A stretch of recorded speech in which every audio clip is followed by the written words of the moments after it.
Hello our dear customers, today we will see how to use this ultrasonic humidifier. This humidifier comes with the user manual, filter and USB power cord.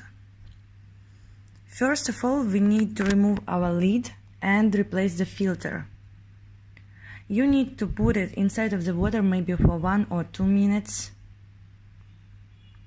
After this, just put it back. Now we need to add some water inside of our humidifier. And you also can add 2 or 4 drops of essential oil. It depends on your preference. You can buy it in our shop. Now just put the lid back. You need to connect the charger. You can see our slot. Plug in our device. And let's see how it works.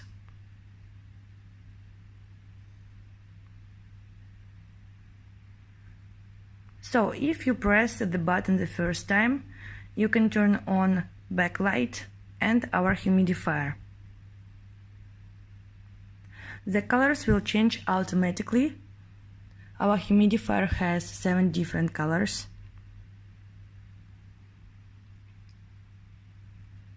If you press the button the second time, you can set on the color. It depends on your preference. Let's have a look. And the third time to turn off the backlight, and the fourth time to turn off the humidifier. So if you have any problems, please contact our service. We will help you to solve all your problems.